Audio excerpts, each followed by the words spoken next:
Salut l'équipe, bienvenue dans ce nouvel épisode de la série La préparation mentale adaptée à l'entreprise, la série pour booster tes performances et ton bien-être au sein de ton milieu professionnel.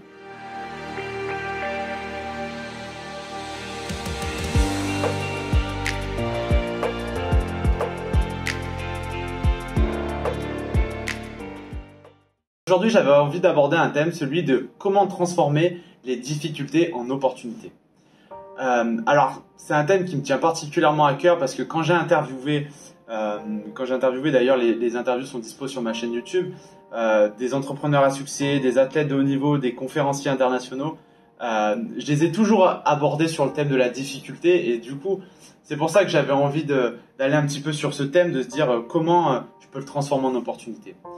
La première chose à faire quand on vit une difficulté, c'est de se responsabiliser vis-à-vis de ce qu'on est en train de vivre. Quand je dis se responsabiliser, ça ne veut pas dire que je suis responsable de tout ce qui m'arrive, mais ça veut dire que j'ai la responsabilité de tout ce que je peux en faire. Parce que très souvent, quand on vit un événement qui est inconfortable, on va avoir tendance à se victimiser, c'est-à-dire de se dire ça me saoule, c'est toujours à moi que ça arrive, je comprends pas, c'est toujours la même chose. Ou alors responsabiliser son environnement, c'est-à-dire c'est de sa faute à lui si on en est là, ou c'est de sa faute à elle parce qu'elle n'a pas fait les choses comme elle devait les faire, et ainsi de suite. Le problème de ces comportements-là, c'est que ça nous décharge sur le moment, mais ça ne nous fait pas avancer, ça ne nous fait pas grandir et surtout ça ne règle pas les problèmes. Donc l'idée de se responsabiliser, encore une fois, c'est pas, je ne suis pas responsable de tout ce qui arrive, mais par contre, je peux avoir la responsabilité de régler ce qui est en train de se passer. Parce que quand je vais responsabiliser l'environnement, je ne vais pas faire avancer le problème. Donc prendre sa responsabilité, c'est aussi faire preuve de leadership pour régler la problématique à laquelle je suis confronté à l'instant T. La deuxième chose à faire, c'est de se remettre en selle le plus rapidement possible. Et ça, c'est un truc que j'ai observé chez tous les gens que j'ai interviewés, c'est que contrairement à des gens plus classiques, désolé l'expression, mais ces gens-là, qui ont atteint des réussites extraordinaires, ils ont été confrontés à des choses tellement difficiles que quand il leur arrive quelque chose, ils ont cette faculté de se remettre en selle très vite. Et se remettre en selle très vite, c'est finalement, une fois que je me suis responsabilisé vis-à-vis de ce qui s'est passé, de la difficulté vis-à-vis de celle que je suis en train de vivre, c'est mettre de l'action, une première brique qui va me permettre de me remettre en selle, de poser de l'action pour commencer à régler la difficulté que je suis en train de vivre. Quand je dis se remettre en selle, c'est une chose très simple, j'ai une image qui me vient, c'est que quand vous faites des sports à risque, par exemple l'équitation, moi j'ai ma chérie qui fait de l'équitation où à l'époque, moi quand j'étais plus jeune, je faisais des sports à risque, des sports extrêmes avec du BMX, du VTT où on sautait des très grosses bosses.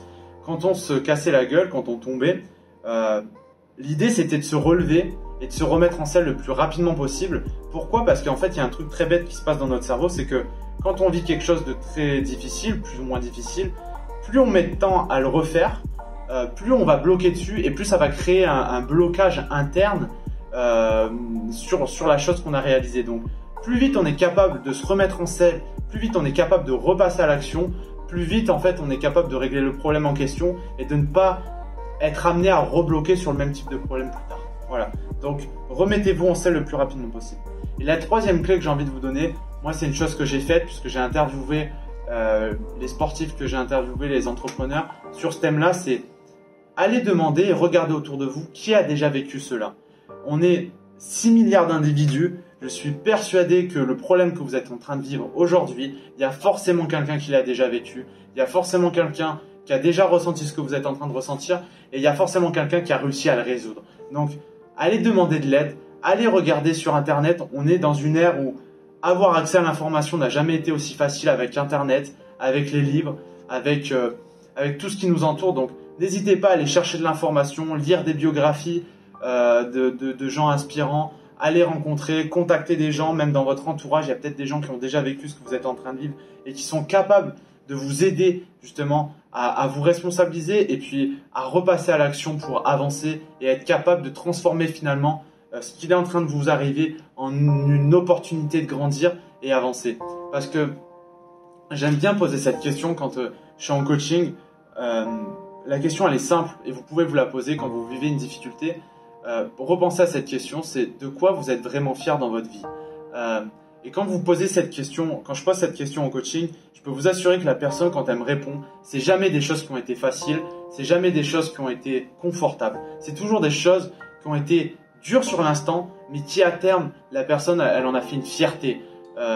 C'est pareil quand vous faites du sport, quand vous vous entraînez, par exemple sur de la course à pied, sur des sports cardio, des fois c'est très douloureux sur le moment, mais après vous en êtes fier. Et là c'est pareil, développer ce muscle de la résilience finalement, de transformer des difficultés en opportunités et de voir surtout, d'avoir de la gratitude pour voir en fait que à chaque fois que vous êtes en train de transformer ces difficultés en opportunités, vous êtes en train de développer votre fierté et que vous êtes en train de finalement de créer du bien-être en vous. Voilà.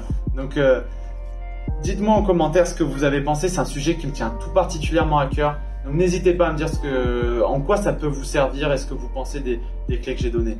Pour ma part, je vous retrouve très vite dans un nouvel épisode et puis je vous dis à bientôt l'équipe. Salut!